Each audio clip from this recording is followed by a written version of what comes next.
I'll click the Keyboard tab. This allows me to work with the various events. Let's clear the display first. And let's press any key in this test box. I'll press S.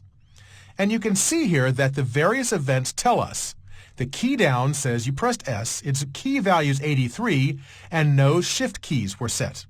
At this point, my caps lock is set, so I didn't press any shift keys. The key press event occurs once it's down, and I let go before the key up event occurs. The key press event just says you pressed S. That's all I get. In the key up event, I know the key code, the key value, and the shift keys. Let's try it again. I'm going to turn off my caps lock, and when I did that, you can see I only got a key down and key up. Only get a key down and key up because there's no key press event that corresponds to any non-visible character. Since the caps lock key does not display anything in the text box, there's no key press event for it. Now let me clear the display, and let's type a lowercase s in the text box.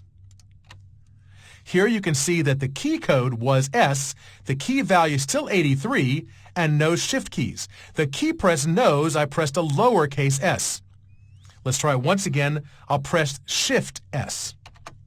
What does that get us? Well, let me clear the display first. Maybe that'll be clearer.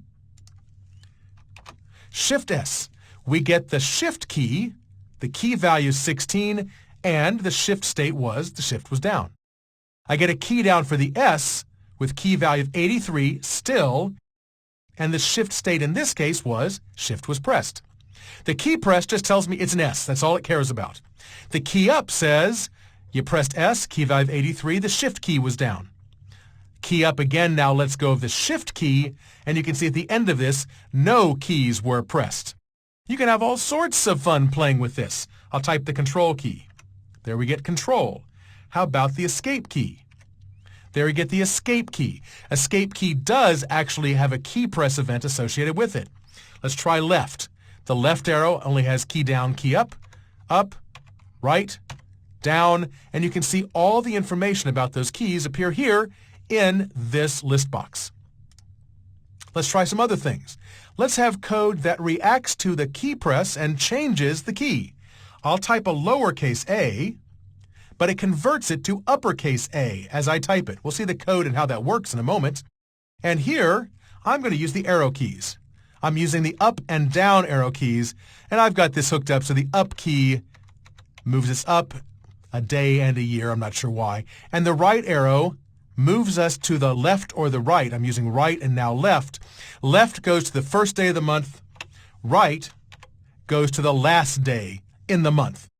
What does this one do? Let's finish one more thing. Right now, I can press the backspace and it registers just fine. If I check this, go back in here, notice that we don't get a key press for the backspace, only key down and key up, and we also don't back up. So I've disabled the backspace key. Let's see how all these things are working when we look at the code.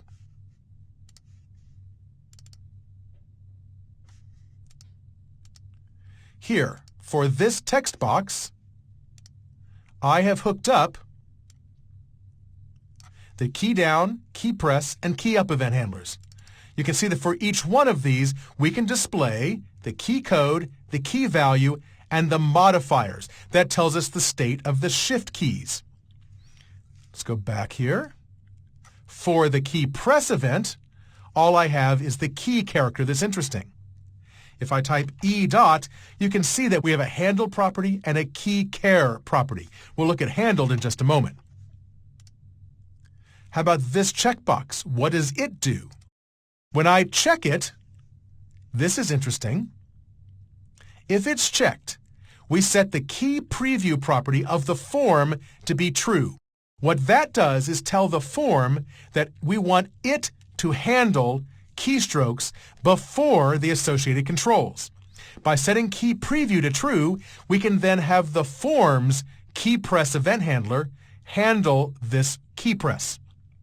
We can have the form's key press event handler handle all of the key presses before any controls get them. Well, let's see what disable backspace does. Let's go to the definition. Here's how disable backspace works. We're sent the same parameters as the key press event. You can see we're saying add a handler for key press using this procedure, so the parameters have to match.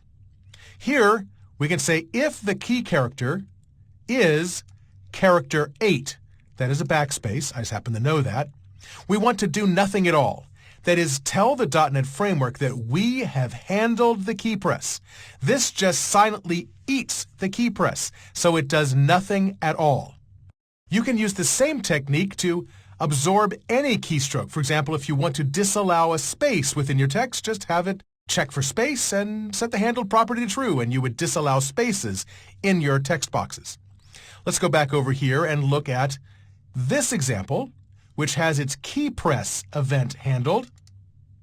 And you can see this code says, if what you've typed is a letter, and also if it's lowercase, or else it's white space, then let's append text to the text box, which is the character you've typed, converted to uppercase, and then we tell Visual Studio that we have handled this key press, so it doesn't try to insert the character as well. So we're just taking the key press, examining its value, and before we stick it back into the text box, we ensure that it is a letter and it's lowercase. Given that, let me run this. If I come here and type lowercase a, it converts to uppercase. If I type a number, nothing at all happens because the number isn't lowercase, so it can't be converted to uppercase. So this will only accept now lowercase letters and convert them to uppercase. Also accepts space, but that's all it will accept. How about this example where I use the arrow keys? Let's look at that one in Design View. Here I'm trapping the key up event handler. And this one is a little more complicated. Given the key up event handler, we can get the key code property. Remember, it gives us information like key code, key data, and so on. So we'll get the key code, and if it is one of these specific values, we do something specific. Keys.write tells us it was a write key. Keys is an enumeration which has in it all of the different keys you might possibly click. Write in this case. If we press the write key, we tell Visual Studio that we've handled the keystroke, and we set the date time picker's value to the last day in the current month. That's a procedure in this code. You can look it up if you want. If you press the left key, we'll tell Visual Studio we've handled it, and we'll select the first day in the month. If you go up, we indicate we've handled it, and we add 1 year. And if you press down, we handle it and subtract a year. So that takes care of handling individual keystrokes. You can modify the behavior of a control, if you like, using code in the key up event handler.